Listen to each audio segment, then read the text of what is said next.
These criminal elements are active in Belgium and Holland and France, which are the main three cancers that are spreading in Europe. And they're expanding their power base and they're growing in strength from one country to the next. The Algerian criminal elements operating in Marseille are now creating alliances with Moroccan gangs in Holland and Belgium. I got kidnapped by the group that I was working with. I took a lot of beatings. They broke my ribs, mock execution. They showed me this, it was like a pool. They would bring people and drown them there. And then next to it, there was a basketball court. They used to hang people there every day. And you know who gave them that expertise?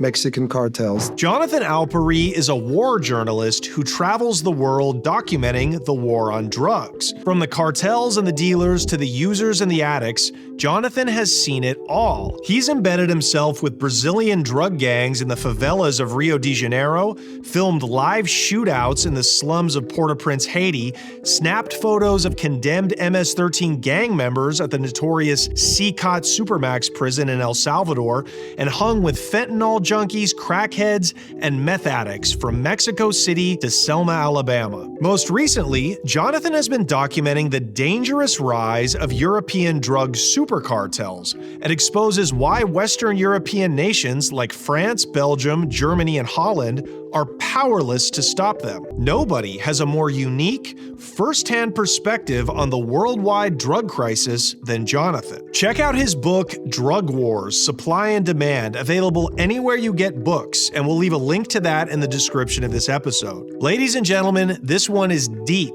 and there's no happy ending. It's Jonathan Alpeyrie, right here on The Connect with Johnny Mitchell. How did you get interested in the subject of the underworld? I've always been fascinated in I've done a lot of stories on polyamory and underground sex things or drugs, anything that's very hard to get to. I love the challenge of setting things up and diving into that world and becoming like them. So it's embedding yourself with these subgroups, these subcultures that is challenging. Yeah. But if you can get in there, that's where you get access that most people can't. That's right, because taking the photos, that's easy. But the access and setting things up and developing the right contacts, but also having them trust you. That's 90% of the work. Do you think that because you don't have a camera, we film stuff, which limits our access? Because when I'm going to film you in a mask with you're a Sinaloa cartel member, and I want to literally get you talking about your crimes. Do you think the fact that you don't do that you're just taking pictures, gets you more access than somebody with an actual film camera?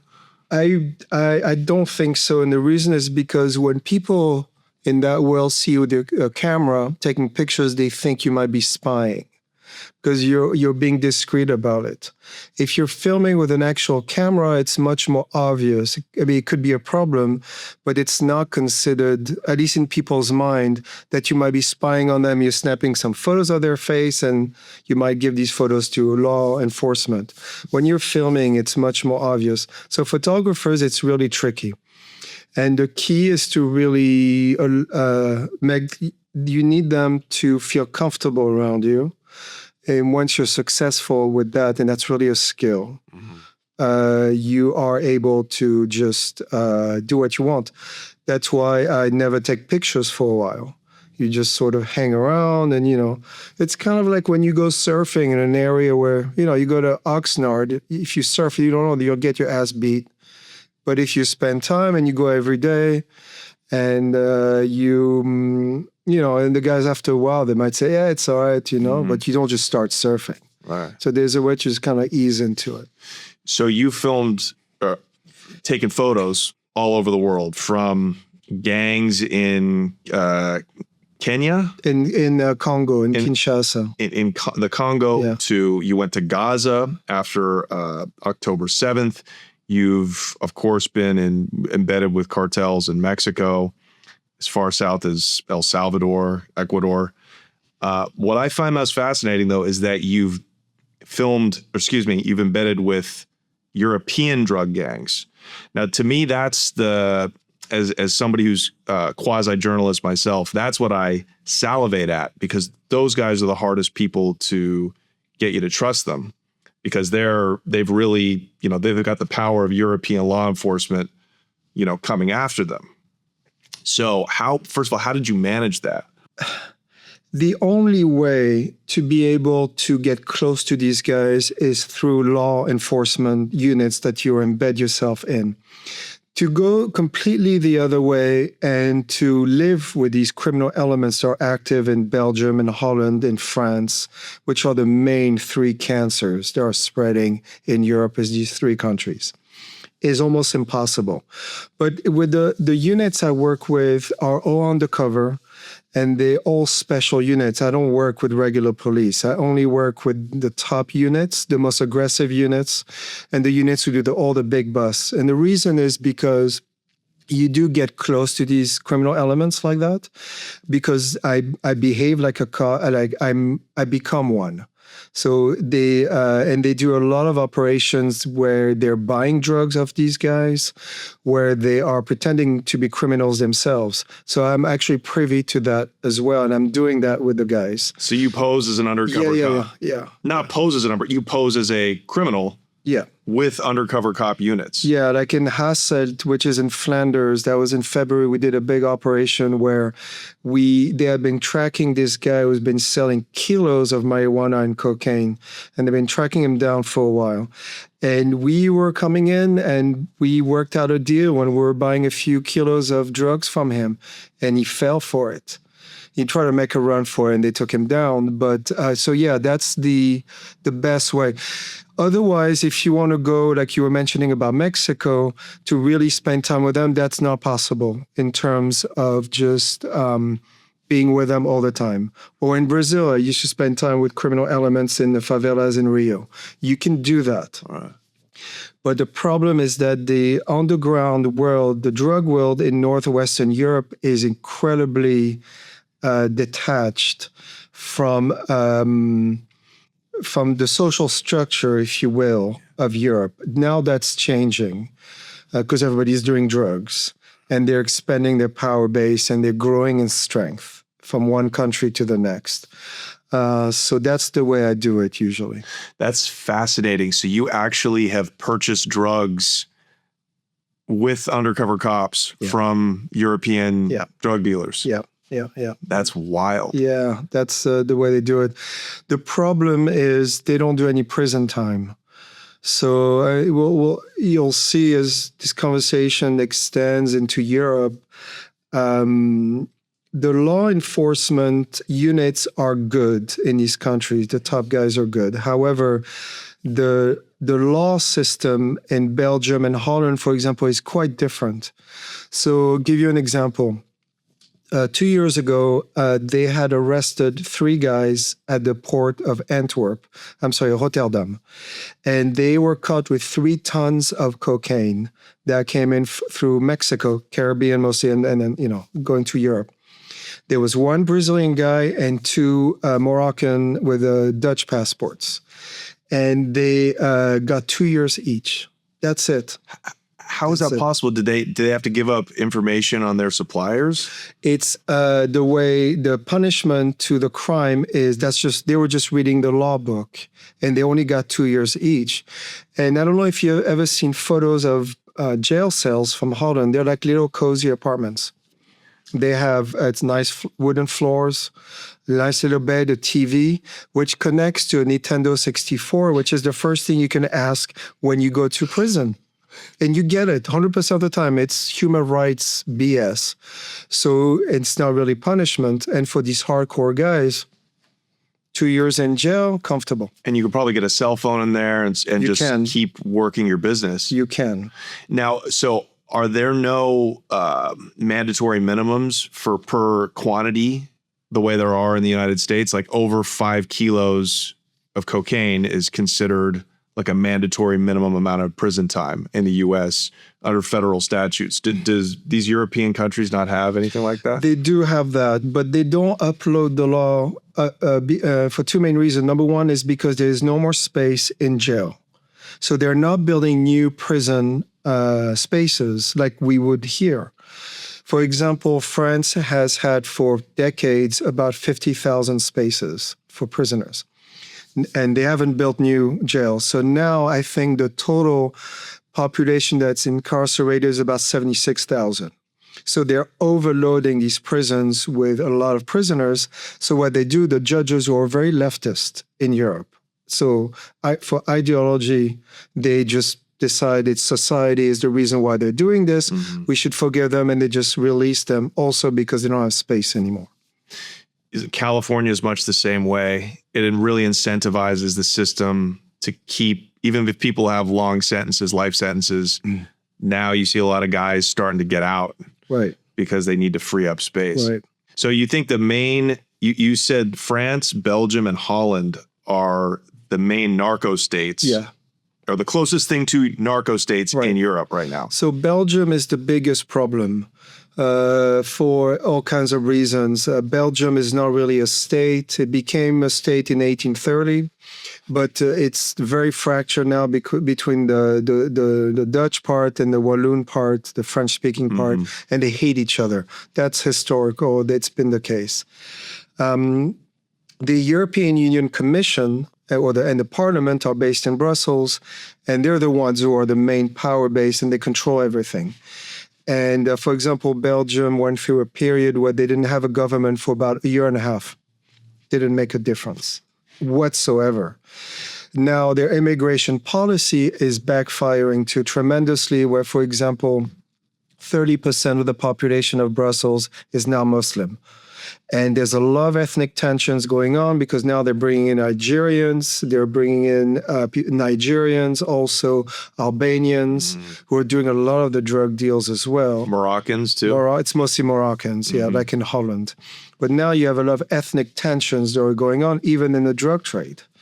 So and the Albanians are real tough. They're small in number. They're incredibly cunning. We did operations to try to catch them. Very hard thing to do. They're very intelligent in disappearing or not getting caught. The Moroccans are big in number, so that's the issue. But they get caught easily. And now you have no borders, obviously, between these countries. So the Algerian mafia, but criminal elements operating in Marseille, in the south of France, is doing all the drugs, selling, dealing, whatever, and bringing them in, are now creating alliances with Moroccan gangs in Holland and Belgium.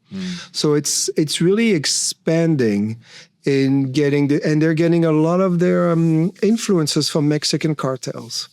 And that's the scary part, because Mexican cartels are incredibly violent, incredibly efficient, very tough. Now, obviously, these criminal elements in Europe are not nearly as tough or organized, but it is gradually going upward as the state erodes. Exactly. Yeah. Because nature hates void. So if it's replaced, it's going to be replaced by something else. When they say a neighborhood like Saint-Denis in northern Paris, they'll say, oh, it's chaos. It's not chaos at all. It's just a new order replacing the old one. And this is what's happening. And you're talking about the Paris suburbs, which have always been ghettos. Yes. Immigrant ghettos. Yeah. But now they're immigrant ghettos filled with drugs and drug dealers and organized crime. Who are they in the suburbs of Paris? Who's the main ethnic group? Algerians. Yeah. Okay. They're definitely the biggest problem. In Marseille now, for example, you see gangs coming from Italy, that are from Nigeria, who were brought in by the Sicilian and the southern Italian mafias to do the dirty work. And they were so poorly treated that they split up from the Italian mafia, and they're their own now. And they're the worst. They're the most violent. The Italian police has real problems with them. They control a lot of small towns around Naples, around Anzio. They do everything. And now they're in the south of France expanding. It's really a disaster. And the European governments are completely disarmed for ideological reasons. They don't want to do it, but also they don't have the political courage to do it. So it's getting worse and worse, and it's very troublesome. So the Italian mafia clans, the 'Ndrangheta in southern Italy, and then the Neapolitan clan, which is the Camorra. Yeah. In the early 2000s, they had all the press as being the biggest cocaine importers in Europe, right? That's what the ports at the very boot of Italy. Can't remember what it's called. Like Brindisi, maybe, or Bari, maybe. Yeah, some Italian name, you know. So has that changed? Are they not the biggest importers anymore? Is it the Northern Europeans that are the biggest guys, like out of the port of Antwerp and Brussels or Rotterdam? I'll tell them.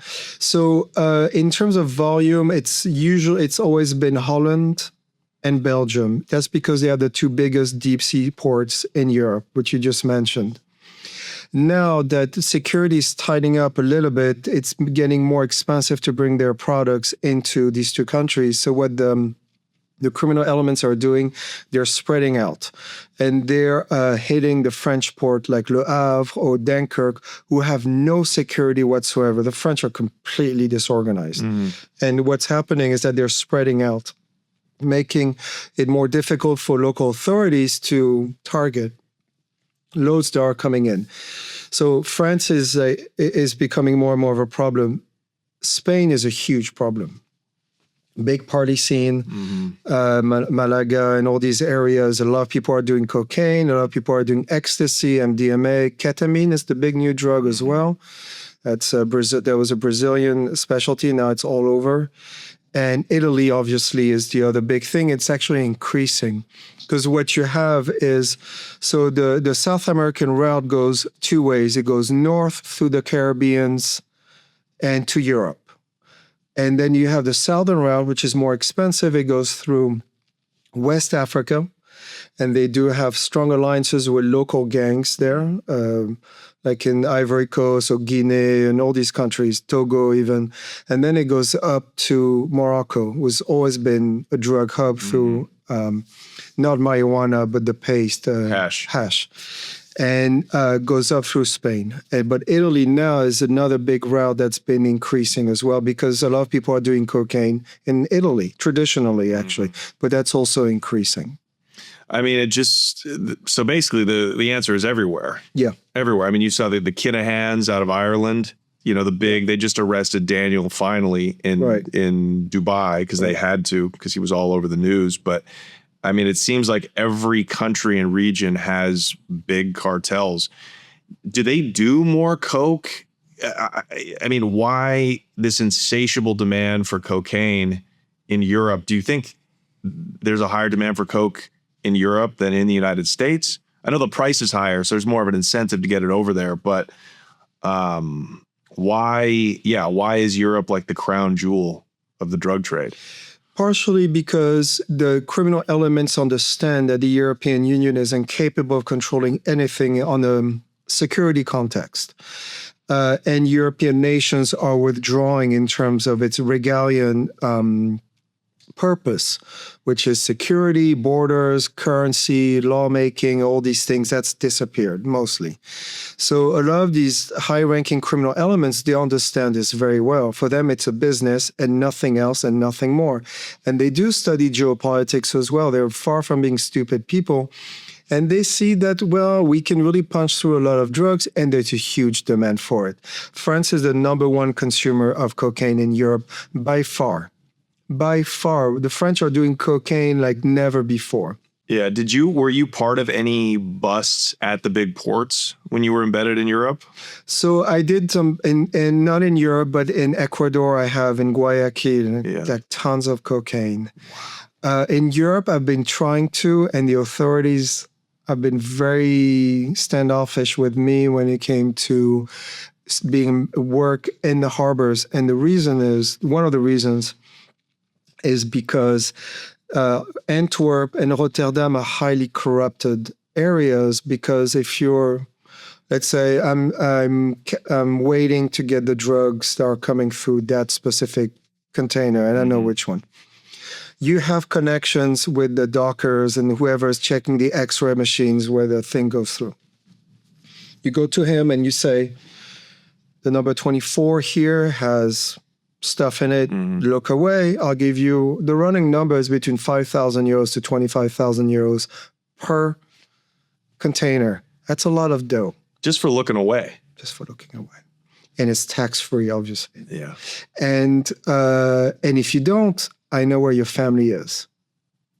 And is that kind of violence, because that's like Mexico level corruption and violence, right? Yeah. Killing whole families. That's something that's done in a place where criminals are as strong as the state, or almost. Are those threats real in a place like Belgium? So they are real in Holland. They're not really killing that many people. They're starting to kill each other more because there are more weapons and they're becoming more aggressive. There's so much money. People are really fighting for it. However, you're not at that level that you have in Mexico or in South America. We were not there yet. Far from it, but it is gradually getting there. Did you see that video where, I want to say it was in Germany, these cops, these SWAT and military units did a huge raid on these collection of like containers, like big containers. Right. And this drug gang had hollowed it out and made it like a torture chamber. And they just like managed to save whoever was like about to get some dental work done to his teeth in order for him to like, give up information on somebody. Wild. I think that was in Holland. Maybe it was Holland. I think because I saw they showed me the pictures. So yeah, it's a dental chair that was lodged in the middle of that container. And you know who gave them that expertise? Mexican cartels. They had brought in, these guys were arrested too. Mexican sicarios were brought in to teach them how to do these things. So you do have a strong alliance between some big Mexican cartel, especially the Next Generation and the Sinaloa cartel, who are making strong ties with North African criminal elements in Northern Western Europe. And they're bringing in their expertise, and that's one of them. Yeah, for sure. Crazy. What about the Serbians? Like, okay, so you think in these problem countries, Belgium, France, and Holland, you think it's the Moroccans, the Albanians, Algerians, and Nigerians more and more. And now you have criminal elements from Afghanistan in France. You have criminal elements from Chechnya. You have Romanians. You have a little bit of Serbians and Montenegro and stuff like that, but they're very small in number. So they should be able, the government should be able to deal with them very, very easily if they wanted to. So do you think these countries have a history of being war-torn? Obviously, France did horrible things to Algeria in the past. Do you think they take that culture of violence and outlaw behavior and just transfer it now into the host countries, if you will? That question is fundamental and truly fascinating. There are strong cultural differences between these different groups that we mentioned, especially when it comes to how you do business. You guys have something similar with Somalis. There are, all the money that's being stolen. I'm personally not surprised because that's how they do business in Somalia. You see how people bring their own goods and bads with them. The Spaniards did the same thing in South America in terms of great family landlords created a lot of corruption. So no small farmers could survive like it was the case here, right? Which is the reason why North America was more successful to begin with. That was one of the big reasons. So they bring the good and the bad with them. The Albanians are very tricky because traditionally they are smugglers. And whether they like it or not, throughout the medieval period, that's been true. And they've always been okay with Islam and then Christianity, always very fluid and very adapting to situation. They're hard to trust when you want to have an alliance with them as a country. Very hard. So they're very they're very fluid like that. And they also suffered under communism, the poverty of communism for decades. That's right. So they went through, first of all, the Ottoman period was very tough on them. And then later, all the Balkan Wars and World War I. So everything in World War II was brutal. And then, the end of the Tito period that you just mentioned. So they are very tricky. The Afghans are tough because they're just very tough people. And like if you go to actual physical confrontation against them on the street to arrest them, they will fight back. So sometimes the police, or in Germany, they're taken aback because they're not used to that anymore. The toughest are the Chechens, real hardcore, weapons smuggling and drugs and stuff, but mostly weapons, less drugs. Prostitution is a big thing with the Albanians. So different ethnic groups have a different relationship with money, how they use it, how they spend it, how they make it, and how they protect their territories. The Albanians in Holland are very tough, much tougher than the Moroccans. And actually, the Moroccans are afraid of them. And we did operations to try to catch Albanians. All the ops I've been on, they were not successful. Very sneaky, very smart, and they never create problems. The Moroccans, they're on the street and they'll mug people and stuff like that. So they're much more open about that. They get the numbers. They have the numbers too. Yeah. Although there's big drug traffickers, you know, with the hash route going into Spain Sure. and probably now cocaine, you Yep. would assume, right? Yeah. What about places like England, Paris, London? I can't believe France is the #1 cocaine using country now. By far. So let's talk about that. Like, what is it? Do you find a link between we'll just call it the disintegration of these once great European countries over decades from all of these different political and economic reasons, right? The European Union, the mass migration, everybody kind of just getting poorer, kind of like it is in the United States, but on Europe, it's a much worse level. Do you think that's the reason that everybody is like, why are they doing all these drugs? That's the main thing, is like, why more now as opposed to the 1980s when Coke, people first discovered what it was? Like, why is everybody just giving up? The European Union is two main structures in terms of who decides. You have the European Commission and you have the European Court of Justice. These two structures, they control everything. The Parliament doesn't control anything. They vote on the margin of the laws that are being written by the European Commission and the European Court of Justice. The ideal, which has become an ideology, is the trifecta: is freedom of capital, of goods, and therefore people. So are you saying that a lot of these countries in Europe don't have sovereignty to create their own drug laws that would fix their drug problem? You saying it's made by the European Union? So in terms of the national drug laws, they're different for each country. The problem is not the fact that they have these laws, it's the fact that they don't apply them on the punishment level against criminal elements. But the other big problem is that normally in a normal country, you would get kicked out of the country for that. Like usually they're dual citizens. Actually, they all are. Because if you're Moroccan, Tunisian, and Nigerian, and one of your grandparents has a passport from back home, you have that by birth, and you could never get rid of it by law. So they always have two passports. You could remove the French passport and send them home because they did criminal offenses. The European communal law forbids you from doing that. You have to go to court. It's one case-by-case basis. But there are so many criminal elements now. It would take 1,000,000 years. So that's why they're not being kicked out. So yeah, criminals don't get a lot of prison time and they're not deported. No, they're not being deported at all. Right. So, but the drug trade, like the thing that's, ripping cities apart, and the Kensington and Skid Row and the Parisian suburbs, right? Like, what is the solution to it? You went down to El Salvador. You went into the mega prison. Sure. Tell us about that.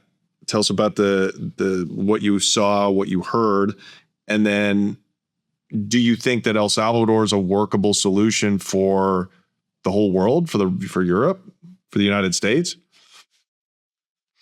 The El Salvador example resembles tremendously the Filipino, where Duarte also, went after criminal elements, 200,000 dead. I mean, he went all out. Now he's in jail. He's being judged by the International Court of Justice for crime against humanity, for getting rid of criminal elements. El Salvador is an interesting example, but they were successful because it's a small country. Tiny, they knew where everybody was, which areas were controlled, used the army, surrounded them. And actually, interestingly enough, most of the criminal elements didn't fight back. There were a couple of clashes here and there, but the army, and they surrendered. They were not as tough as they thought they were. Right. Because going after people is one thing. Going into a hand-to-hand street fighting with the military, I've experienced street fighting many occasions. It's a very, very hard experience and very dangerous. And when you start to go hand-to-hand and start spraying fire around, then you'll see who is a man and who is not. Took them out. He built that prison. I was privy to see that. Very high tech, a lot of Chinese technology. And all these guys who were taken, I think it was 70,000 and about 45, 50,000, I'm not clear what the exact numbers are in that prison, were, unless Bukele, who's a president now, gets arrested, which is possible after his tenure, these people will never go out. Like they'll just die in place. Right. And a lot of NGOs and more progressive liberal entities went after him heavily in the media as well, telling it was inhumane. I always say, go talk to the local El Salvadoran who's very happy he can walk around at night without getting shot or his kid get kidnapped or whatever it might be. So he was quite efficient at it. The timing was ripe. People really had it. It went too far. And again, it's a small country. You could do that. Honduras is trying to do that right now. Not as successfully. It's a bigger country. It's more complex. So, but is that in El Salvador, has that wiped out the drug trade? Because there never was a big drug trade in El Salvador. Like these MS-13 guys, like, you know, I don't disagree necessarily with what Bukele did, but these guys were like extorting bus drivers for quarters. These were not high-level cocaine exporters. So again, that's also a big difference, right? So you're correct. Their strategic imprint was very small. You're right. El Salvador was a good hub, right, to stop on the way. Just what they do is just go from one port to the next, working their way to Mexico and then land route to the great North American market. Right. So you are correct. They were into all kinds of things. I remember they showed me this, it was like a pool, a swimming pool, very small, but it was all grass around because the vegetation had grown. They would bring people and drown them there. Terrible location. I mean, and all the time. And then next to it, there was a basketball court that the government had built. You know, sometimes they build sports so kids don't do drugs or they do sports instead. They used to hang people there every day from the net. They show, and the net was like, from the pressure on the body. That's what they were doing to people. Right. So you're right. They were doing all kinds of different ways to get money, and they were fighting each other. What do you think? Okay, so you've been to, I mean, if you look in your book, Drug Wars, Supply and Demand, you've been to the Tenderloin in San Francisco. You've been to Skid Row in LA, I'm assuming. Kensington in Philadelphia, the whole city of Baltimore. Baltimore covered heavily. Dangerous city. Yeah. Yeah. What do you think? What do you think is like the worst in terms of just lawlessness, drug addiction, and we'll call it violence? Throw that in there. Out of all those places. Yeah, they all have their particularities. Baltimore was tough because lots of gangs. So I was operating in gang areas, so I had to be, careful. Didn't know where it was, for the obvious reason. In Philadelphia, it's just a drug usage of crazy people just completely off their rockers doing fentanyl and just really heavy drug users. But to me, the most grim was New Mexico. And I spent a lot of time in northern New Mexico and Maine. These are kind of abandoned area who were once prosperous and now are just these abandoned small towns in the middle of nowhere. Yeah, I've heard that. So New Mexico's like, why were these towns abandoned? Northern New Mexico? Yeah, like Hispaniola, these places. So basically New Mexico has been a drug route for heroin through Mexico since the late 19th century. So there's a tradition of drug smuggling in the area, and then it just spreads out across the land. You still have that, not nearly as much as California or Florida or Texas, those areas.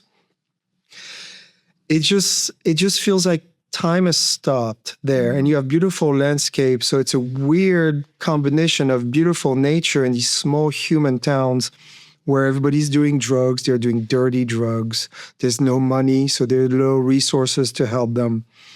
And just really lost souls in this wilderness. And it's visually and intellectually, it's fascinating to dive into that world. Arizona was interesting too. Maine was cool, not cool, I'm sorry. It was interesting because you have very affluent coastal towns like Kennebunkport and a lot of money. And then you go more inland in the wooded areas, then it's all prescription drugs, all poor white drug addicts. And it's grim. And that's because the industries are gone and there was never anything to replace it. By the 1970s, we decided that it would be better to produce in China. And obviously we wiped out a lot of jobs and industries in America, same in Europe. So drugs were where people had nothing else to do. Okay. So then in like New Mexico, is it also poor whites or is it like Native Americans? You got a bit of everything. Yeah. So do you embed with drug addicts? Yeah. I could spend weeks. Seriously? Yeah. Do you do any drugs? No, I used, Did you used to be an addict? No, but I mean, no, I've never been addicted to them. And that's how my brain's wired. Yeah. I remember in high school, and I was an athlete for 20 years. And I used to smoke during lunch break at school in New York City back in the 90s, because I went to a French high school. So all the kids smoked. Because they're French. That's what the French people do.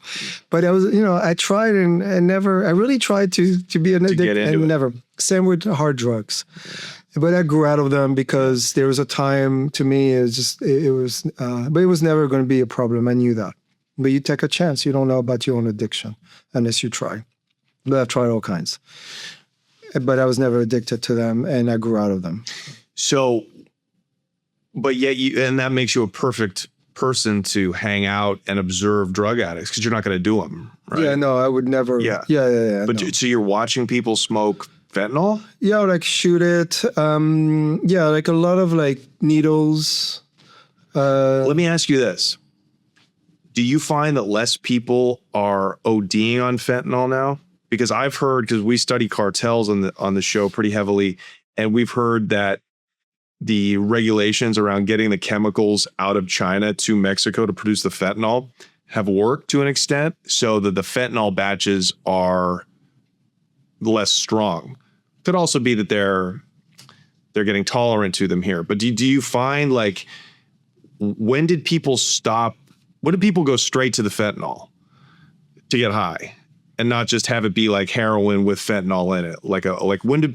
What year did people start like saying, no, I am a fentanyl addict? So the genesis of the fentanyl historical arc is the 1990s. There was multiple deals that was struck between Chinese businessmen and Sinaloa cartel, like the traditional, real powerful base cartels. Maybe Tamaulipas, the Gulf, and these lesser but still powerful. Deals were struck, and it was basically, we'll bring you the molecule, and you will produce, and you will sell to the U.S. market. That's how it happened. The DEA did a big raid in Mexico City, mid-90s, maybe it was 98, I forget. And there was a Chinese businessman, and he had $300 million in cash in his apartment. There's so much of it, he didn't know where. There's a scene like this on the movie Blow, remember? Right. He opened the door like that. And I knew... Pesos or dollars? No, dollars. Wow. And I knew some of the guys who were on the operation. They told me about this. Wow. But it was on the news. I knew the guys. Anyway. And the way it worked is the following. It's easy to cook. All right? It's big toxic, but it's not that hard to make. You make it. What they would do, and they did that with other drugs, and they're doing that with xylazine, which is the tranq, is the big thing now, which is even more devastating. It's scary. They would have, some of these cartels would have already connections with local gangs, Philadelphia, namely. They will bring a certain amount of fentanyl to them for free, and they'll say, mix it up, but because you die, right? Just very little. And because these guys are not chemists, that's why many people die. There's too much fentanyl in the product itself. Give that product, mix it Don't give it just purely. Mix it and give it to a bunch of addicts, some of your clients, because they are clients. That's how they see it. And it was bingo because the guys got so addicted, they saw the results. So they applied on the ground how it worked. And the guys would keep coming back. They went completely crazy. I need more. And they were like, okay, we got something great. That's how it happened. Right. And Philadelphia was a perfect place to do it. Right. And then boom, spread out to wildfire. But why if it was a 1990s kind of agreement between the Chinese and the Mexicans, why did it take 15 years? You know, fentanyl didn't really come onto the scene until Chapo, 14, 15. Why did it take a generation? It took less time. It just wasn't advertised as much. It was still on their ass. If the media doesn't really cover it, or there's organizations don't really cover it, they don't really know what it is, it takes a few years before it really becomes a very visible national issue. But it takes time to set up the lines, to produce and stuff like that, and then to see if it works, and then spreading out takes another few years. So it takes a bit of time. But it became huge in the media, like over about 10, 15 years ago. But so do you see less people, ODs are down? Like fatal overdoses are down when it comes to fentanyl specifically, opioids in general. Why do you think that is? You're from what you've seen on the street with because all the EMTs, the cops, they all have that spray. What is it called? Actually, I have some at the Narcan. And I would always have a couple with me in case, someone, but it's very simple. You put it in someone's nose, you press it down. It's like a red button. And that works. So it works less and less because like every drug, the body gets used to it. But that's why people don't die. And it actually backfired because if you're a hardcore drug addict and you're not going to die because someone's going to, then you keep doing your hard drugs. You see it's a double-edged sword. On one end, you save lives, you keep them going, but they will do more and they will continue because they know they're going to they'll be awakened by that oh my thing. God. Yeah. Did you ever have to do that? Did you ever No, I had it with me. I mean, I have seen a bunch of guys OD and die in front of me, but there are other buddies who are also drug addicts. Also had the Narcan. The Narcan. So they're like, hey, hold on, buddy, and put it in their nose. And they're like, what? Sometimes they would put like 3 or 4 because they were so drugged up that they needed a few. Yeah. So you just witnessed people fall out? Oh, yeah. I've seen that many times, and I've taken pictures of it. Have you seen anybody not wake up? I've seen plenty of dead, either murdered or, OD'd. Yeah, plenty. Yeah, because we'll talk about that, the violence that goes on. Yeah. You got to assume desperate drug addicts it's going to spin out of control. People are going to get killed. Yeah. Yeah, I mean, drug violence in any poor environment, that's always been the case. Drugs adds another element because when people are really addicted, they need their fix, obviously. But the amount of money that's being exchanged is just, no one knows how much money is being made across the South American, North American trade route and into Europe. The DEA goes up to $400 billion a year, but they don't actually know. No one knows. Well, how much, talk about like Kensington. How much money is moving? I mean, obviously it's 24 hours, but there's such small amounts. Like a guy from Baltimore was on this show the other day. He said they're selling $3 fentanyl hits. Okay. So obviously there's thousands, tens of thousands of transactions every day, but how much money are those strips really bringing in versus like it just being a place where people come to get high and the junkies are also the dealers? Like, is it that kind of thing? Or is a place like that actually, even though it looks chaotic, it's actually being run by organized crime? Yeah, it's totally run by organized crime, and they're making a lot of money. Who's running Kensington in Philadelphia right now? So you have different local, mostly black gangs. They do have connections with some of them, like the higher ranking guys. They do have strong links with some Mexican cartels. And that's been around for years. So you do have traditionally, like in Baltimore, these kinds of gangs. They are making a lot of money as well. And the proof is that in order to protect their business, they're heavily weaponed. They have a lot of guns. Mostly 8mm Glocks, some assault rifles, but mostly handguns. You can't just walk around with a, not like here, you walk around with a machine gun. But it's very prevalent. The money, no one knows how much money is being made. There are some numbers, but I wouldn't trust them. No one knows. I think the fentanyl, there's a really high margin because Yes. you can buy a key of fentanyl really low and make, like if you buy it for 1,000, and this is coming from somebody that emailed me. Do I trust all emails? No, but I've heard it. I verified it. Like, I think it's 1,200 for a key. Like if you got like a Mexican Connect, like if you're part of the cartel, and just chopping it into $3 hits, you can make like 25 grand off of $1,000 investment. Yes, that's good. Yeah. So, And actually $3 a hit is very expensive because the fentanyl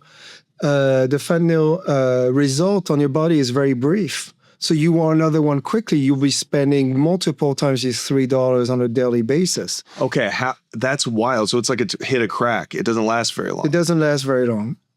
How with the junkies the fentanyl addicts, how many times a day are they using? Like on average? So some of the very dependent ones that I've spent time with, and there's some in cartel territory in northern Mexico. I remember these guys were shooting up straight fentanyl in their necks. And one of these pictures is in the book, actually. Now, his body could take it. That's how crazy addicted he was. He was out of his mind we hung out with him the entire day. Maybe an hour and a half. He was just completely off his rockers. Then it started declining. Now he's a very resistant guy, but it's just a few hours. It's brief. So it's not 10 times a day? I wouldn't say 10 times a day, but I've seen guys do, 3-6 times a day, just like completely hooked on it. Yeah. Oh, man. No, so 3, you add up, it's not cheap. That's how I see it. $9? No, I know, but these people have no money. But over time, every day, Of course. I mean, it's like... Well, yeah, it's tens of thousands. Do you think, like, in Kensington or the Tenderloin, like, I know it's impossible to know the number for sure, but did it look like thousands of people? Yeah, so if you don't see them all, right? You got people on the street and then people inside, doing their drugs. Yeah. Either it's abandoned buildings or just where they live. Yeah, it's like thousands and thousands. The authorities don't know either. Did you go to like any shooting galleries or any places like indoors where people come to get high? I have, but not in the United States. You mean like the legal ones? No, I meant like safe houses? Yeah, drug houses. Yeah, I did a couple in Dominican Republic, like crack and heroin safe houses. Very dangerous places to go into, but I had a good contact. And after a while, he was like, you need to go now because you never know. And some guys were becoming edgy.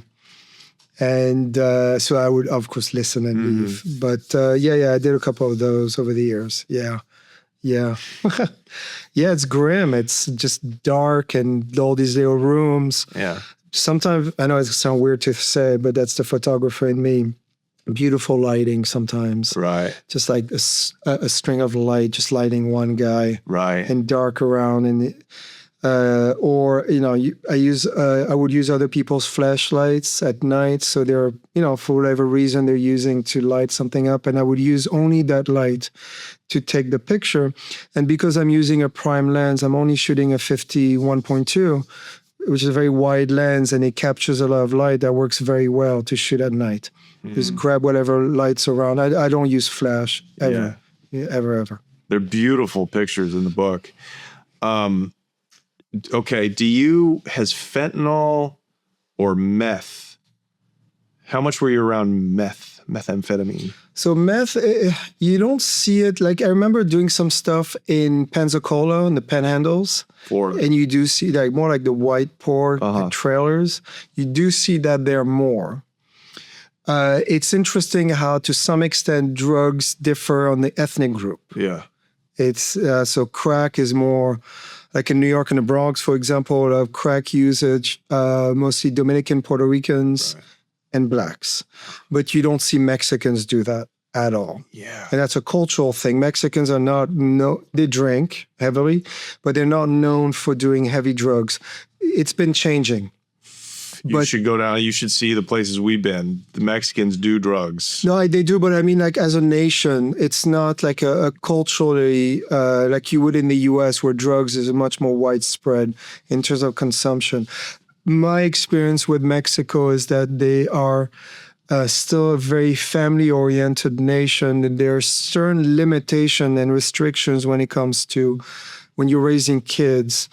But yeah, there are areas, everybody is in Mexico City, there are bad areas for drugs. Well, even amongst the elite in Mexico now, it's like being in Spain. Cocaine is like, we party so with you're coke. talking about cocaine. Yeah. Okay. But yeah, sure. But also like meth is, if you go to places, we've been to Nogales, we've been to Monterrey, Saltillo, all these places in northern Mexico. Okay. It's a working class drug. So there's big time. Yeah, they sell a lot of meth in Mexican cities. But I was asking that because I want to know about Europe.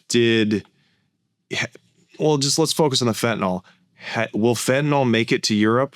Do European cities have the problems that we have with fentanyl? Not right now. And the reason is because people have to remember that fentanyl overwhelmingly is a legal production.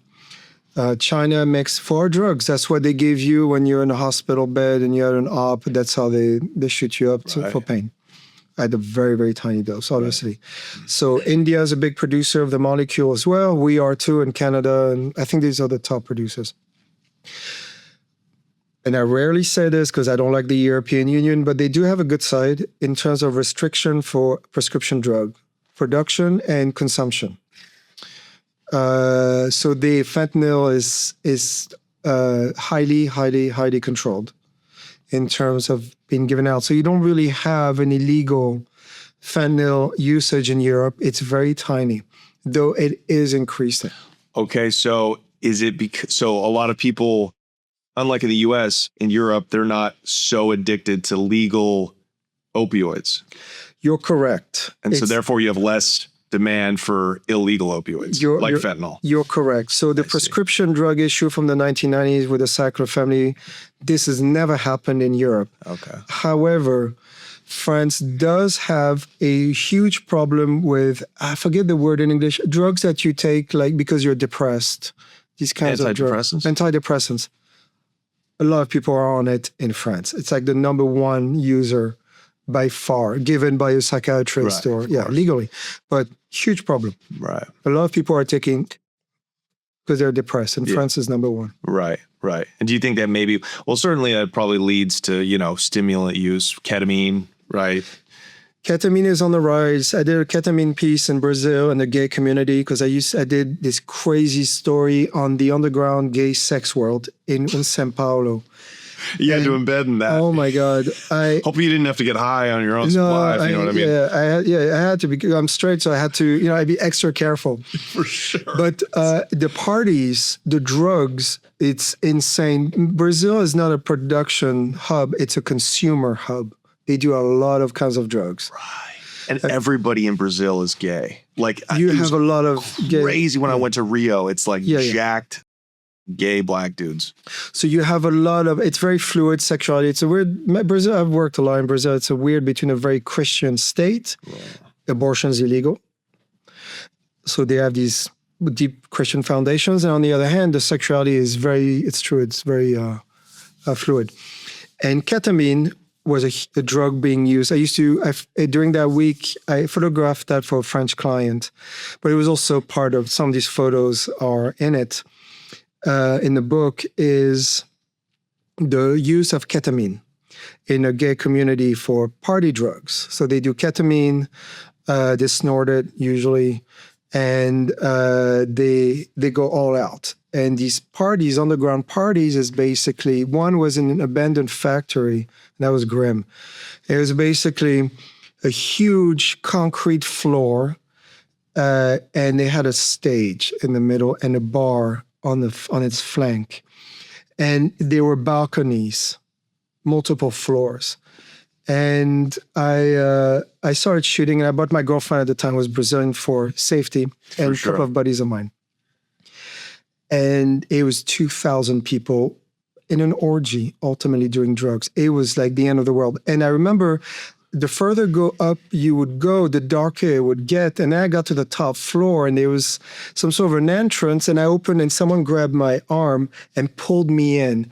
And it was basically an orgy in the dark with like dozens of people. I thought I was going to die. So I extracted myself. They thought I was in to join.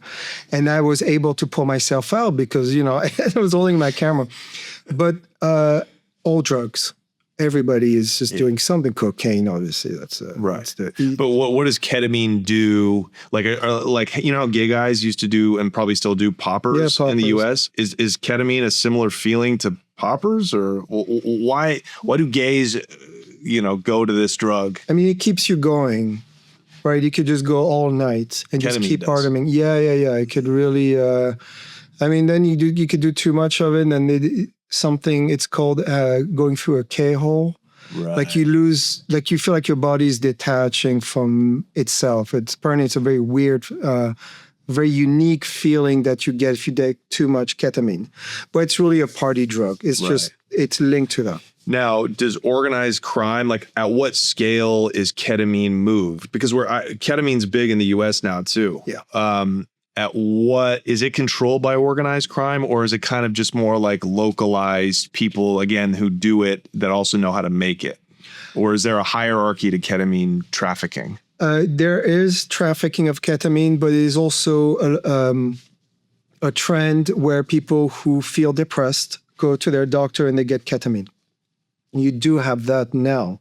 There are doctors who think that it's okay to give ketamine if you have anxiety. So you have this legal side of it where people are getting it legally.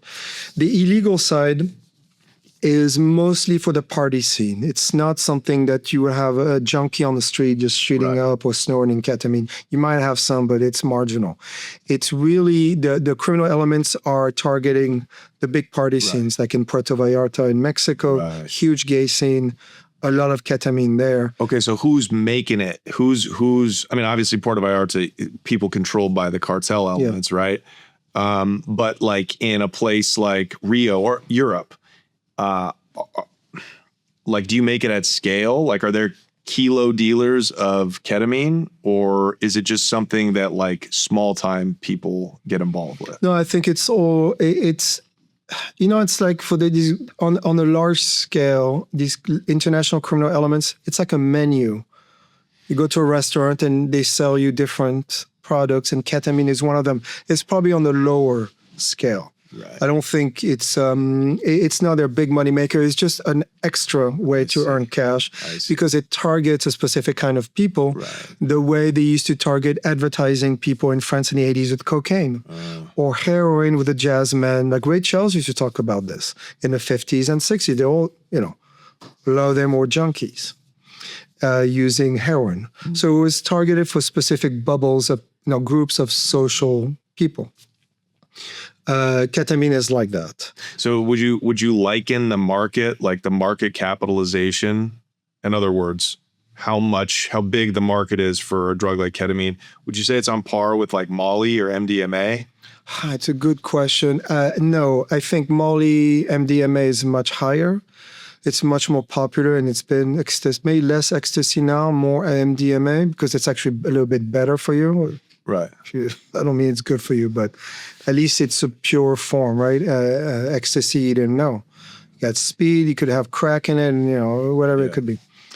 And that was an organized crime. They made that in like Holland. They had a big production, and they still do. And I've been on ops that were farmers. These guys were Dutch, though. And they were producing MDMA because they already have the chemicals and they have the facilities to do it. So they would set up cameras. It was like an investigation, right, for months. And they would set up cameras like in the movies, you know, and like on the light on the street, wherever, on a tree, whatever they could find. And they would film it 24/7. And you would see they were pig farmers in that case. And they were bringing huge barrels, plastic barrels, and there were so many of them. They're like, that's weird. And they were bringing chemicals to make MDMA. Wow. Because Belgium and Holland have these huge festivals, music festivals. And, you know, You pop MDMA to, you party, so. Oh, interesting. So it started with music festivals in those countries, and then they started exporting it. Because I know we've talked to big ecstasy dealers that would get their shit from. Yep. Tell us about the favelas in Brazil. This is that's one of the most fascinating, frightening, organized crime areas in the whole world. Yeah, so in Rio, you have two different kinds of favelas. You have the favelas that are nicer, more accessible, where you even have tourist tours, like Vidigal, Santa Marta. They do have tours, and they take you around. And these tours have a deal with the gangs who control the area, and that's okay. I worked in a real like Jacarazinho or Alpeyrie, which is in the north and northwest part of Rio, where no one goes. These are the real hardcore. Some of them controlled by Red Command, who's one of the big criminal elements of Brazil. Very violent guys, very dangerous guys. Not the same virus as Mexican cartels. There's very interesting differences. And I worked with these guys because I had a good contact and I spent time with them. Very hard to take pictures. It was very restrictive. Was not very happy with the photos. And you were working embedded with the Red Command? Yeah, because I had a contact. He was a priest. And he would bless them. So I had this contact. Yeah, come with me. They know about you. Photos, we'll see. So I took some, but it was never... I didn't spend enough time. I think I should have spent more time. I just couldn't. And he would go to their homes and bless them and stuff like that. Like, you need to survive. You're a soldier. You need to survive today. Maybe try to find another way. But a lot of these criminal guys were religious. Yeah. Heavily armed, flak jackets. I mean, it's like, it was fun. And I did half a dozen combat operations in these areas.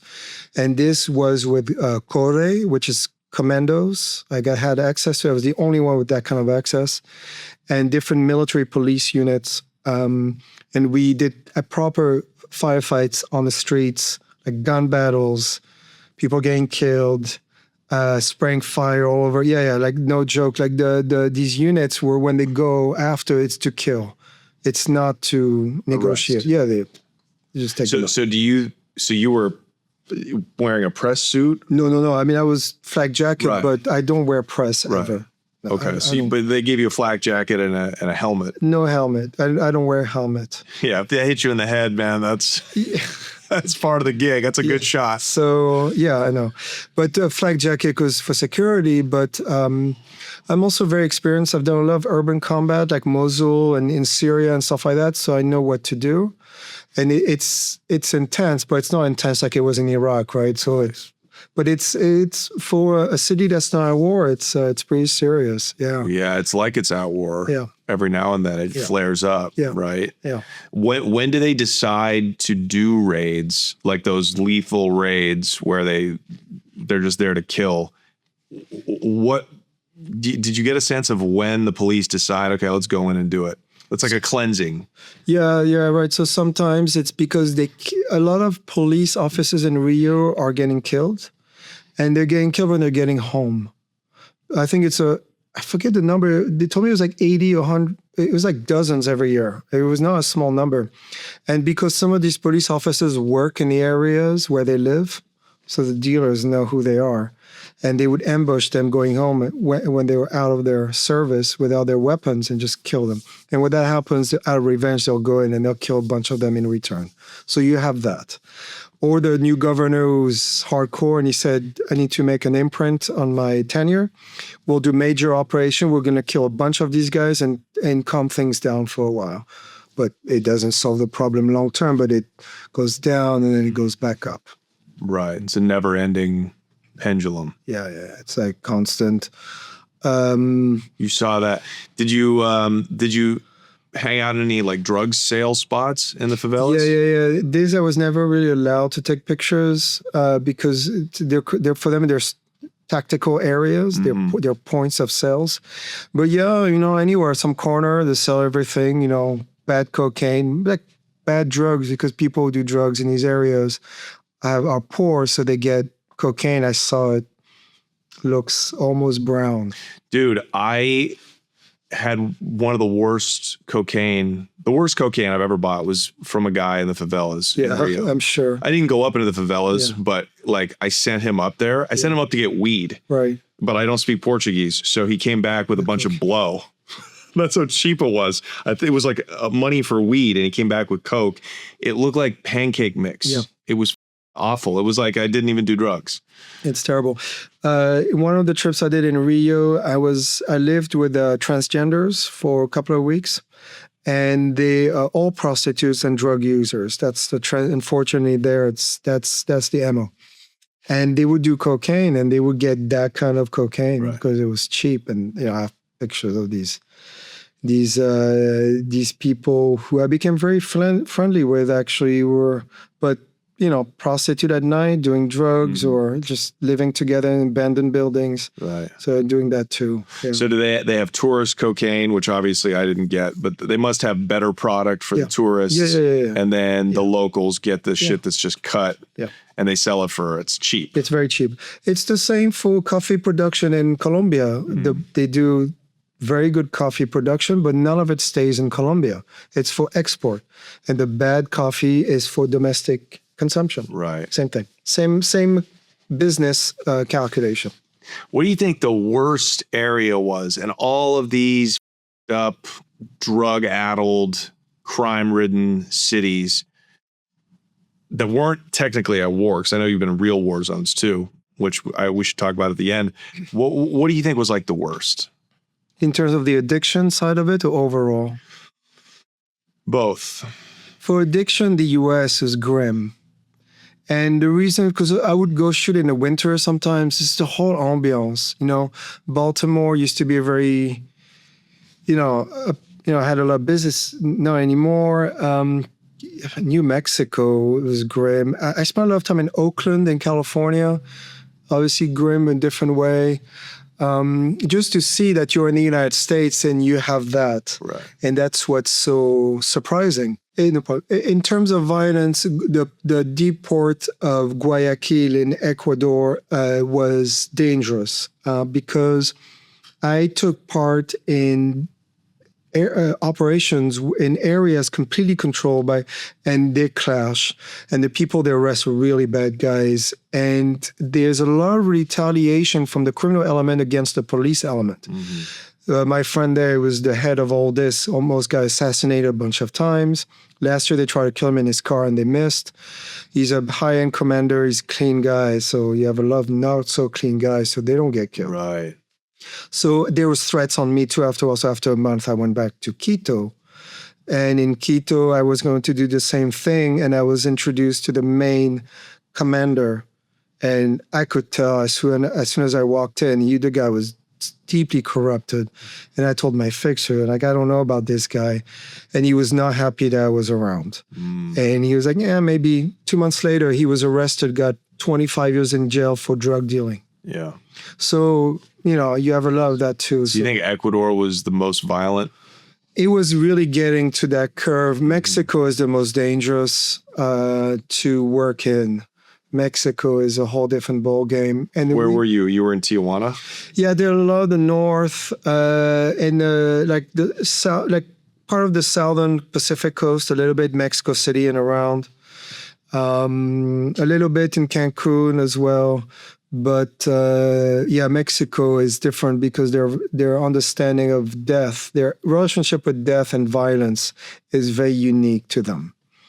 This mix of culture, of Aztec culture and Spanish colonial violent era combined into a very peculiar population group who really doesn't care about death.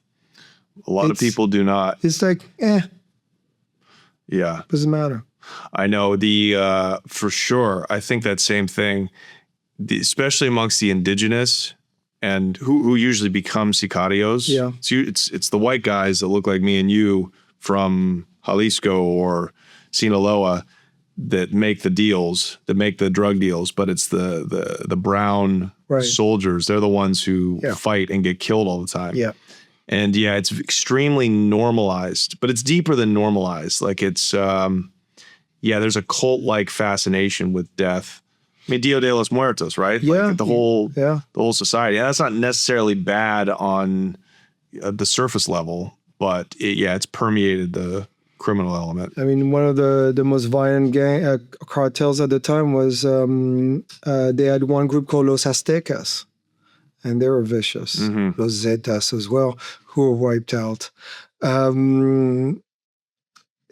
It's just that combination of culture is very peculiar because you go to Central America, there's violence, but they're not as creative with it. And same in Brazil, it's very violent, but they'll never peel off they'll put you in acid. They don't do these things, really. They'll just kill you. But in Mexico, there's some sort of creativity around it. There's even evidence that ISIS, when they were expanding in Iraq, 10 years ago or less, 8 years ago, there was some social media stuff that came out when they were saying they were a bit shocked by the way Mexican cartels are dealing with violence. ISIS was. Were you ever personally in danger? I mean, covering drugs? Yeah. Yeah, sure. I mean, there are times I had to leave, and it's... I worked in Nogales, and I was being checked out by cartel after a while. ICE helped me out with that. It's, they don't touch international reporters because it's too much light on them, and they don't want that. But if things go bad, you never know. Right. I mean, people start fighting each other and they get desperate. So, what about, I felt the most in danger personally when I was filming in America, like in the Tenderloin, is when me and my camera guy were like, oh, we definitely cannot walk down this street. Yeah. Whereas in Mexico, you feel uncomfortable, but it's just much more controlled. Nobody gets out of line. Yeah, you're correct. There's a logic and a law with criminal elements who impose their own. So you were embedded in Iraq as well? Yeah, with the Iraqi army when they retook Mosul and went there twice. Yeah. And are you there on assignment for a big network or why? How are you funding a lot of this? All right, so the war stuff, they have big clients. Like I shot for Vanity Fair for years. I shot for Bloomberg for years, CNN, different French magazines like Paris Match. So I had my clients over the years. I worked for Getty earlier in my career, but now I don't do news so much anymore because the money's not really there. It's just, going to Beirut and just photographing bombed out building is not so interesting to me. But the drug stuff is something I've been embedding myself more and more, and that's self-funded. Yeah. I do GoFundMe. I raise capital for that. Yeah. Okay. Yeah. Got it.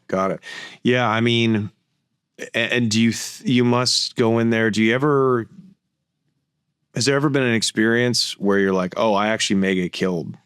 Yeah, many times. In Syria, it was hardcore, and I was kidnapped in Syria and held hostage for many months. The whole torture and the whole experience. You want to talk about that? Yeah, we can. I covered that war 3 times. So early 2012, I went twice. And the third time I went towards Damascus through Lebanon because we'd go through Turkey before. And after 10 days operating in the area, I got kidnapped by the group that I was working with.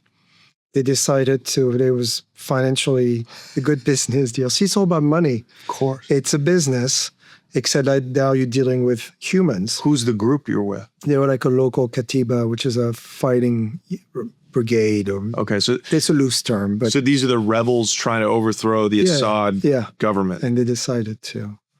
Yeah.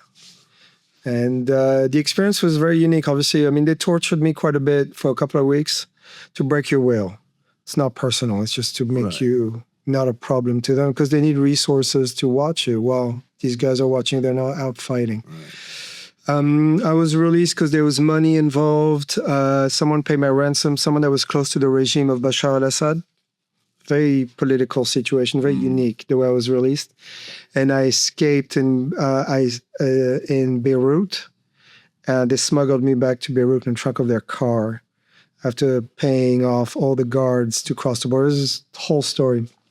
And then I escaped. I ended up at the French embassy where they hid me for a while because the Lebanese government was pissed off that guys like us were going back and forth, crossing illegally all these borders without their permission.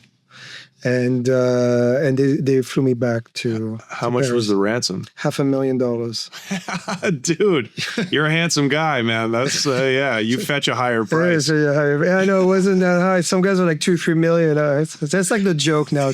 I wasn't worth that much. Like, what are you actually worth? Yeah, You get kidnapped by Syrian rebels. Just $500,000. That's it.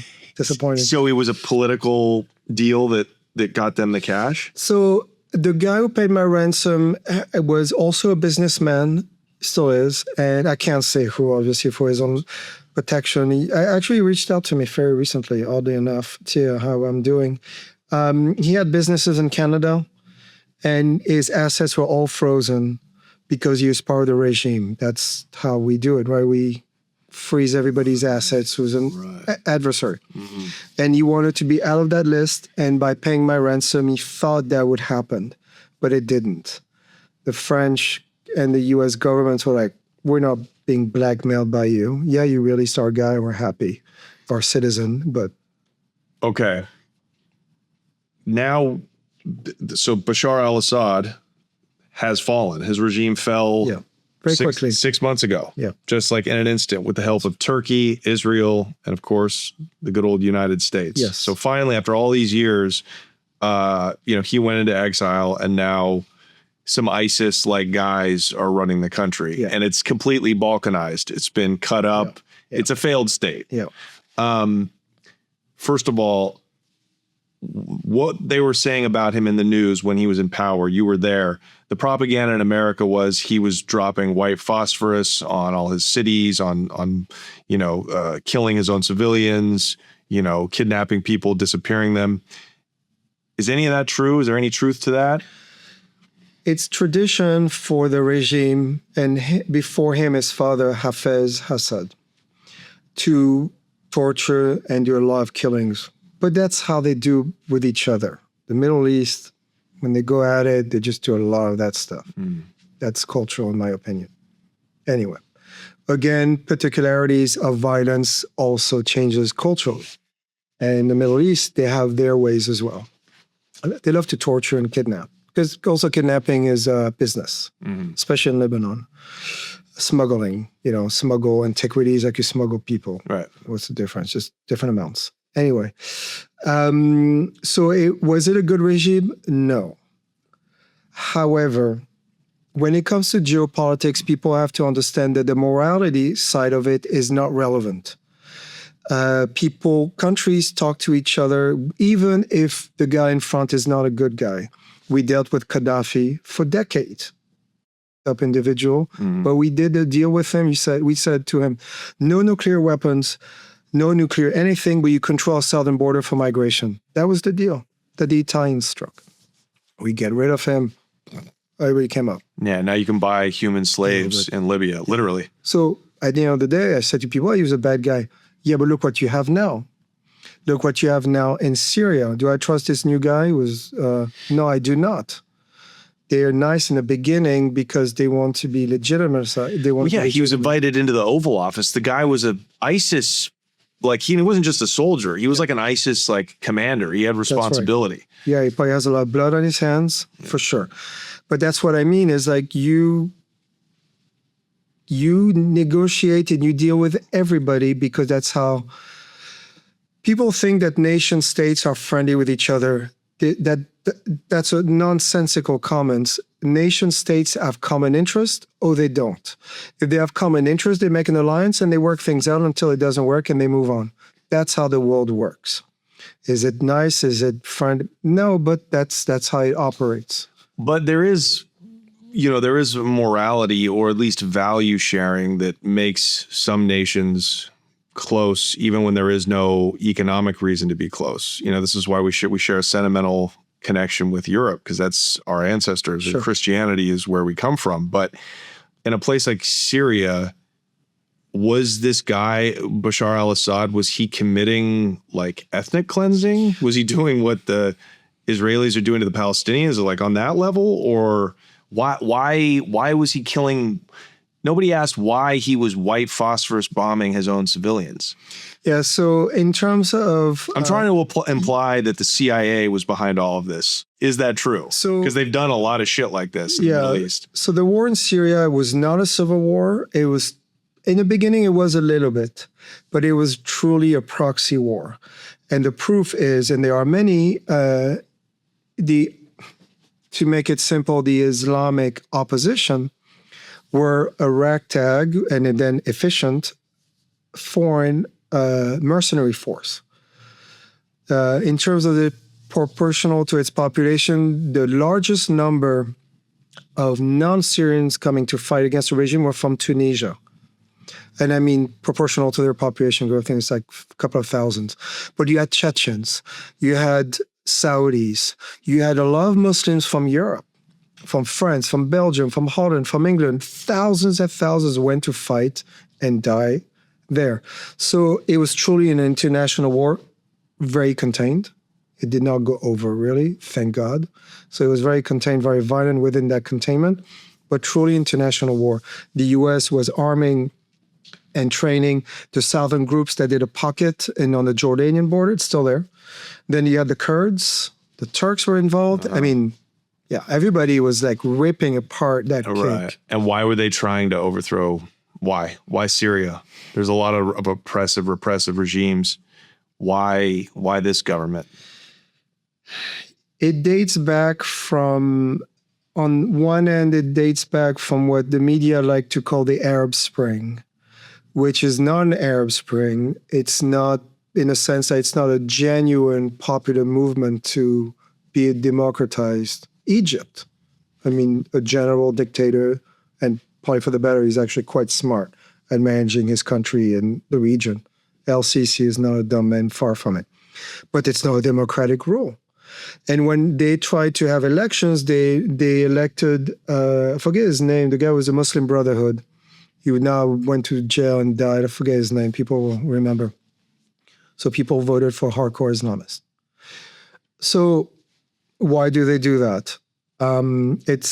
Could be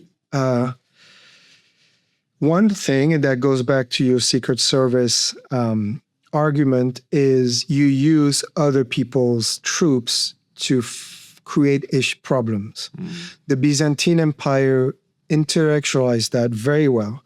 You take one barbarian tribe against the next, a lot cheaper than sending your own troops to fight them. You have them fight against each other. Sometimes it backfires. Hamas is an Israeli creation. Ariel Sharon, I mean, everybody knows this. Created a little bit of a monster to compete against the Fatah in West Bank. Right, who are nonviolent. Less violent. Yeah. Because they also had hardcore troops in Ramallah and everywhere. And they did clash a lot with Israeli troops. Right. What I've heard, and I like this kind of argument or this way of framing it, is that Israel, however you look at it, either they're leading us, wagging the dog, or we're wagging them, but they're trying to destabilize all of these other countries so they're not threats to Israel. So that's why you destabilize Libya by creating a failed state there, get rid of Gaddafi. That's why Syria is now a failed state. They're trying to do that in Lebanon as we speak, right? So I've heard that and I'm like, okay, I can accept that. And I'm sure there might be an economic reason behind that. I don't know why the US feels like this one tiny little country, Israel, which is an ethno state. It's a religious ethno state, just like, Syria was, or excuse me, like Turkey is a Muslim state. I don't know why they feel like those guys are the ones that we need to be using to destabilize the rest of the region, but they have. So I don't know. I like that worldview. For people who don't know him, and they should check him out, he went to University of Chicago, which is where I went, and he's a professor there. His name is John Mearsheimer. Yeah. Okay, you know who he is, but others might not. Now, when you listen to him, he, and he's not the only one who says this, says the war in Iran is not a good deal for us because the interest that we have is different than the interest that Israel has. And that therefore it's possible that Benjamin Netanyahu tricked the United States. I find that hard to believe to some extent because if that's the case, how dumb is the Defense Department in the United States? And there are a lot of very smart people in the Pentagon. Yeah. Probably the smartest people go to the Pentagon in the US, who work for government. Yeah. They don't work for Congress or Senate. I can tell you that. Anyway, I'm not going to name names, but I would like to. What is the interest for Israel, considering that the Abraham Accords, which were negotiated and impulsed by Trump won 2016, and the Chinese were instrumental in basically saying, okay, Iran, Saudi Arabia, you guys stop all this BS with the Houthis and you guys are going to work things out and we're all going to make money. We're just going to commerce, which is what the Chinese want. That's the only thing they want. Commerce, fine. And Israel struck a deal with Saudi Arabia. Things are moving forward. Why are they doing this now? No one really knows. There are someone's right. But it's strange that right before the midterm elections, Trump would take that gamble. I don't understand. I know. The MAGA movement is fracturing. What they call the donor class, which is high-valued American Jews who are Zionists and not so nationalists for the United States. We have those in France, and that's, it's a big problem. It's a big problem, and they're donating for that too. Yeah. The problem on a strategic level for Israel is that it has no strategic depth. It's too small. It could be pushed out of the sea eventually. That's why they're trying to expand, and they're just, West Bank is now completely taken over. Gaza, all this bombing for what? And now they're pushing north timidly, very hard on northern, southern Lebanon. From what I know, they might have conquered 6 to 10 miles. I think they're trying to reach that river. Yeah. And the clashes apparently are serious. Yeah, well, they've moved, they've already moved 1.5 million people have had to flee. Yeah. Right. But they're pussies. So when they go in and try to fight men like Hezbollah, they get f***ed up. So they're taking big casualties. So they're taking losses. They're very losses averse. That's true. They don't like taking casualties. Yeah, I used to have an IDF friend. He's not a friend anymore. Right. You try to be friends with a Nazi in 1939. It's difficult. But they have a saying like it's basically like better anybody else than Jews. So they're very ethno-supremacist minded. It's interesting because when I was in the kibbutz right after the attacks, obviously they were showing us a lot of the Palestinian troops were taken out. I mean, they were just bombed out, basically. Helicopters, artillery, some infantry clashes, but a bit more of a distance. But there's an argument, and that was by Haaretz, the big newspaper says it, that a fair amount of the civilians that were killed in the kibbutz were killed by clashes, because they were bombing heavily Palestinian infantry positions. So they killed a bunch of their own citizens. Right. And there's also another argument that better off to kill them than to have them being kidnapped and held in Gaza. Right. And that's something that's being said in Israel quite a bit. The Hannibal directive or whatever? Just sort of like better because we're not going to get them back. Right. And in some ways, I understand why they're doing that. It's, for us, it's hard to understand, but they're constantly at war. So this is what I think, and I don't know anything, but this is just my observation about why America, because we're talking about why now. So if I put my tinfoil hat on, like, why are we doing, like, why is this the moment that we have to start a war with Iran? There's maybe like 3 possibilities. One is the Epstein files. That's what you hear a lot about. Trump is compromised. There's a lot of his friends are compromised. They're in those files, and Israel's got them. Hence the connection to Jeffrey Epstein and Mossad and all that stuff. Yeah. And they know this is their best chance because they've lost all their goodwill that they used to have with the American public. So this administration, it's like now or never. So, hey, we're going to release these unless you do what we say. That's one of them. Another thing that might be possible kind of like COVID, our national debt is so unpayable, right? And in order to save the US dollar, or excuse me, rather, they're going to sacrifice the US dollar by printing so much of it, but they need an excuse. So in order to refinance the debt, in other words, in order to have the central bank, the Fed, buy up all of our treasuries, they need an emergency. So COVID was a great emergency, right? Like 25% of all the money the US money that's in existence, 1/4, it's wild, was created in 2020, right? So it's a buying opportunity. So with now that we're creating this emergency, this energy emergency, you cut off all the oil, we're going to go into, the economy is going to come to a screeching halt, and the Fed will step in and say, okay, well, nobody will buy our debt. We'll have to do it, but it's because of the war. Right. So that's like if you want to look at it a tinfoil hat, I don't know, could be elements of all of it. What they say, don't ever let a crisis go to waste. Right. So that creates opportunities. In that context, you are correct. In terms of the details, the Epstein files, it seems like an awful lot of risk to start a war for that. But who knows? It's good to keep everything open and have that discussion, because you're right, anything's possible. Yeah.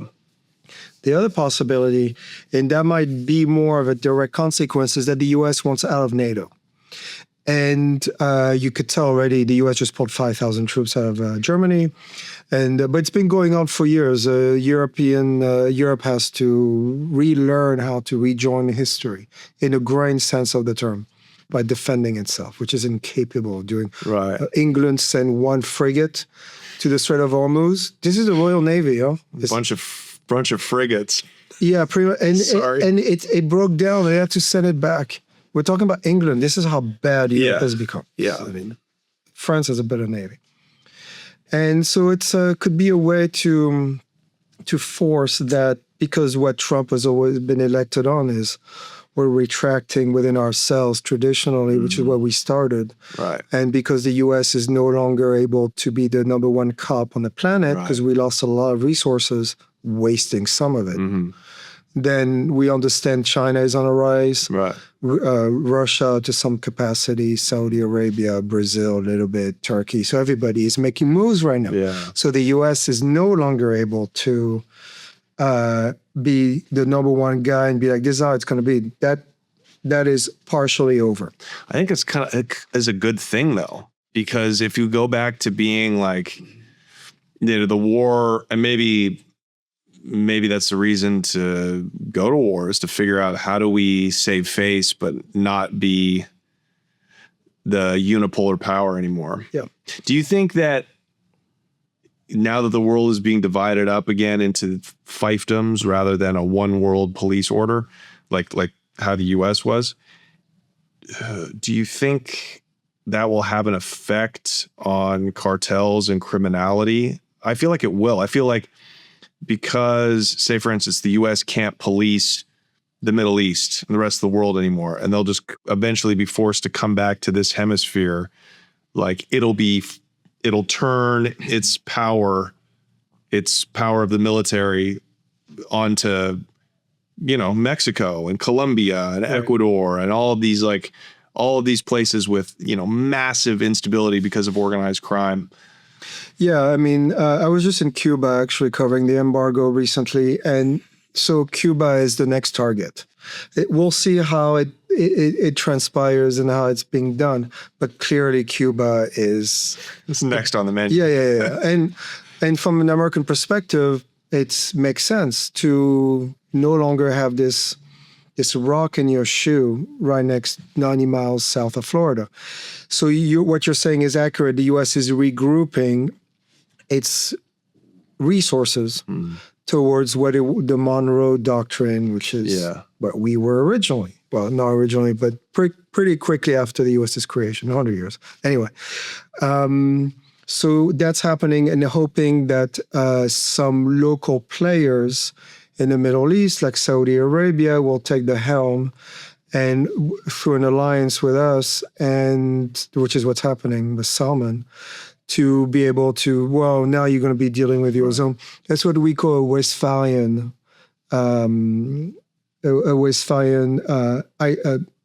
ideas, which is the big treaty of 1648, which ended the 30-year war in Europe, which was one of the most devastating war in European history, which killed 1/3 of the German population, millions died. It was gruesome. It's called the 30-year war for people who don't know. Wow, I didn't know that. And the Treaty of Westphalia, the town of Westphalia as well, the powerful European state joined and said, okay, no more. And then nation states took their modern form at that time.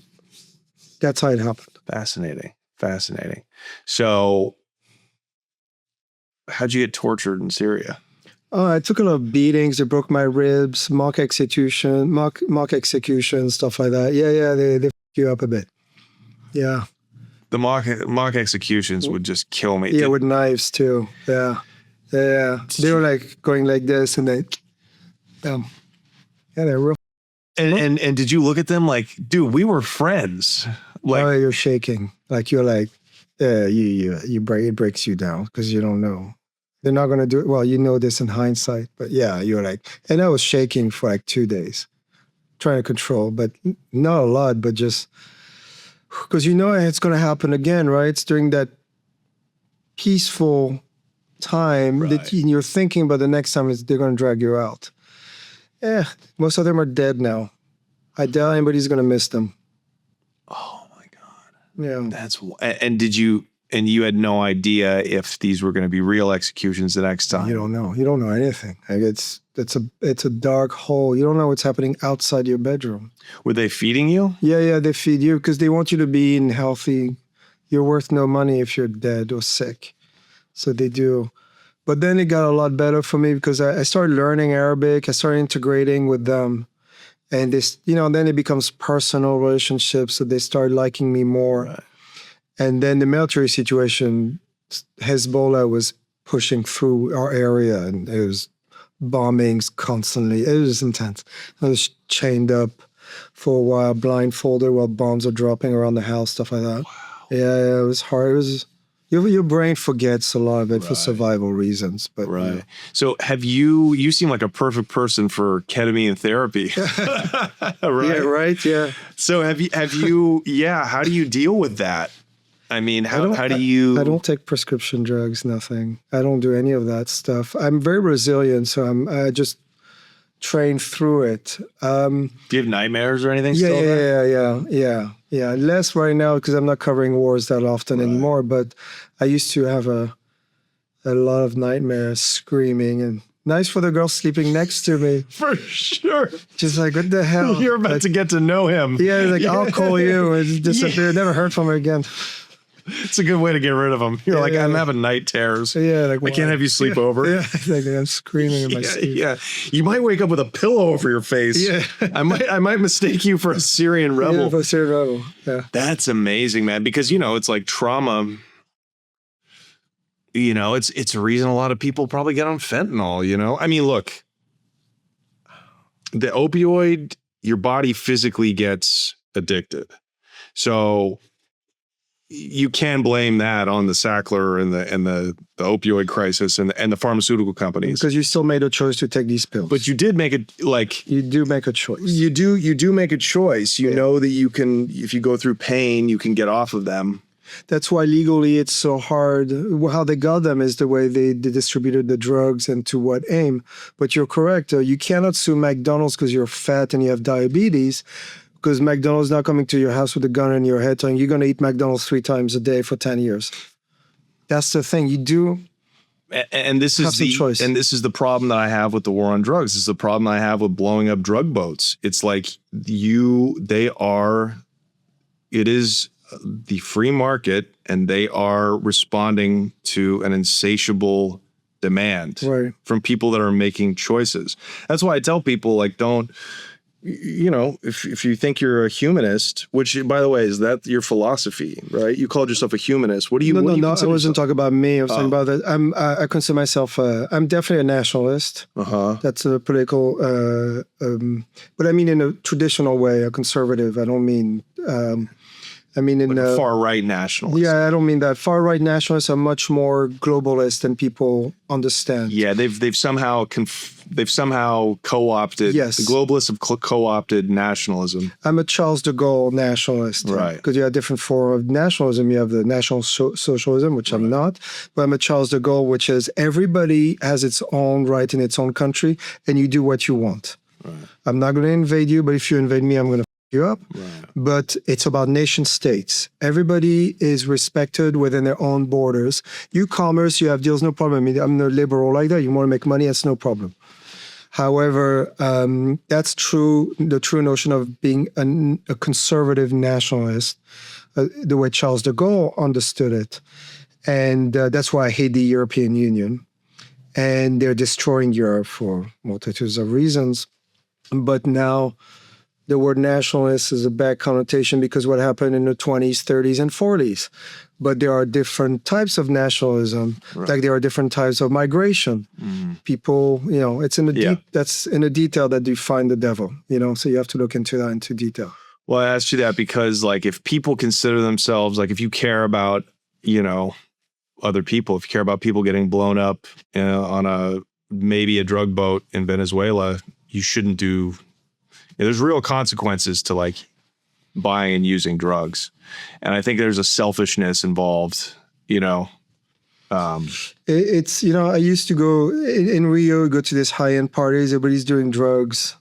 And some people I've met there, I was like, do you want some? Like, no. Why? Because I've seen too much on how it gets to your nose or your veins. And you've seen this, it's like, once you've seen the gritty, the darkness in it, it makes it hard to want to do it. Or you're young, you make mistakes, you do it. That's fine. Everybody, it's a long life. You make mistakes, you deserve a second chance. I don't have a problem with that. But to be very nonchalant about it, I think, is morally problematic. And I think to some extent, we should bring some people in these areas that. This is what's going on, man. Right. Okay. Last question. Yeah. Because this is a solutions-based podcast. People aren't even know who Charles de Gaulle is. He was the great president of France. Yeah. I just rewatched Day of the Jackal, one of my favorite movies. Sure. What do you think? Tucker Carlson floated this, and I just as an American solution, right? Potentially, it's like arrest the drug addicts. Okay, like we've been going after the kingpins for years. It doesn't work. It doesn't. They just regroup. It's one guy just takes the next guy's place. If you actually arrested the drug addicts, nodding off in the middle of the street in Philadelphia or San Francisco or Baltimore, and put them in a place where they can actually get help, make them get the help, right? Like I'm not saying put them in a prison with murderers and rapists, but put them and keep them with the force of the state. And now you've just gotten rid of a whole. If you force people to clean up, you've gotten rid of this whole demand base. And therefore, a lot of the drug dealers, not all of them, but a lot of them just get put out of business. Yeah, so if you're going to do that, you need to also, at the same time, go after the criminal elements hard. Like, you really need to clamp down on them.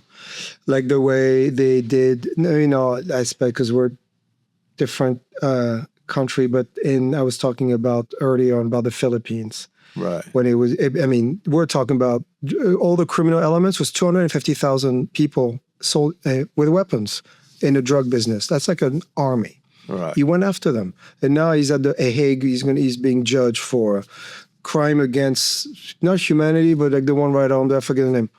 Which is a very bad sign, because which means if you go hard against criminal elements, you're going to go to court.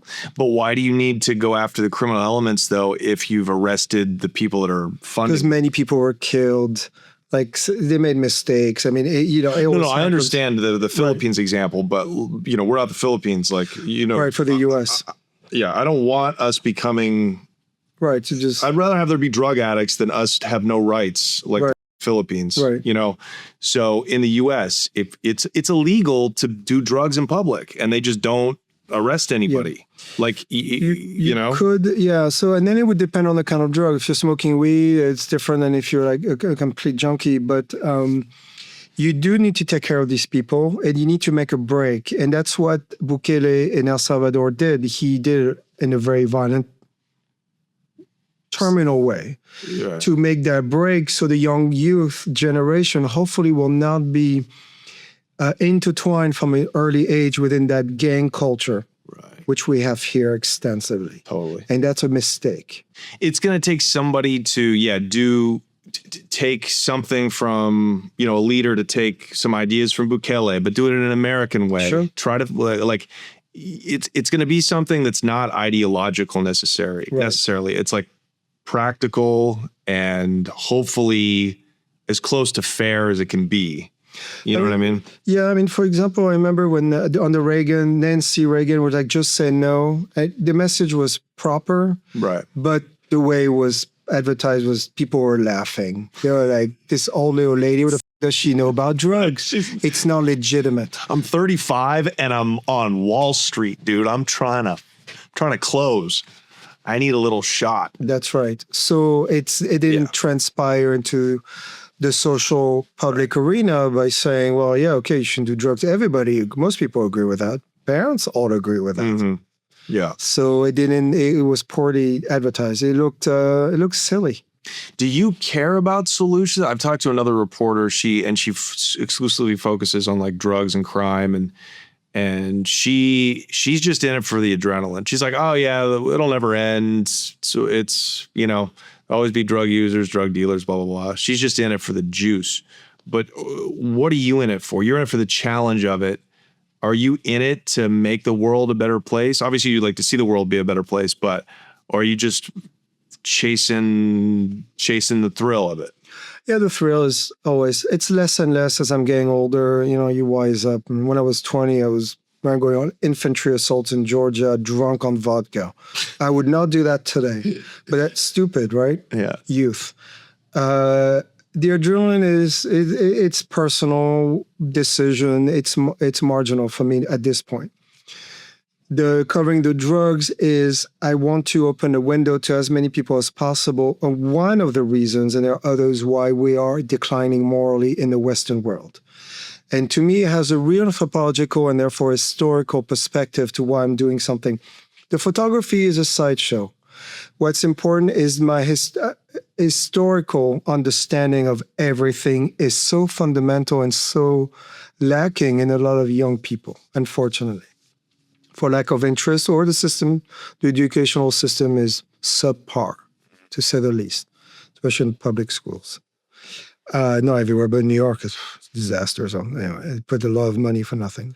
So it's really about that for me. It has a real, if I'm going to leave something behind, it's the history of that, what I like to call the great human experience, for better or worse, the judgment that could be posed at a dinner. Sure, I do have solutions, and we hinted at them. I don't know how much more time we have, but it's what people need to understand, that do I want to make a world a better place? I'm not naive. Okay, I'm just one man. And some people who say that publicly, I always kind of laugh. I find it a bit nonsensical. Yeah. How much you could try, sure, it's commendable in some way, but often people who believe that are not very realistic about how things work between nations, geopolitics, for example. Yeah. Yeah. I guess I'm just idealistic, Yeah, I get that, but it's to always step back and have this, on a personal level, it kept me sane all these years, to just put a distance between kids getting shot by snipers in Iraq and seeing that and not losing my mind, because they're still just kids. Kids are just kids anywhere, right? Yeah. So to be able to be cold about it is an asset, but it transpires into a bit of my life. It goes over. Yeah. And that's why I usually don't respond emotionally to things when it comes to war, stuff like that, because being being as logical as possible, in my opinion, is the best way not to make mistakes in predicting how things will be in the future. Right. Okay. Well, let's plug your book. I wish you had your book about the European drug war ready, but that's still in process. Yeah, still in process. Let's talk about this bad boy right here and where everybody can find you just in general, because I want to plug this. Yeah. So this is my third book, and this is G Editions in New York City. They do high-end coffee table art books, and it's distributed by Simon & Schuster. And it took me 7 years to do it. It's about almost 300 pages, and it's a lot of photos, but a lot of text on my personal experiences of how I got to these places and how it worked out or didn't work out. So there are a lot of chapters, and the book is split in two. South America, Mexico, and then the addiction side of the story, which is the United States.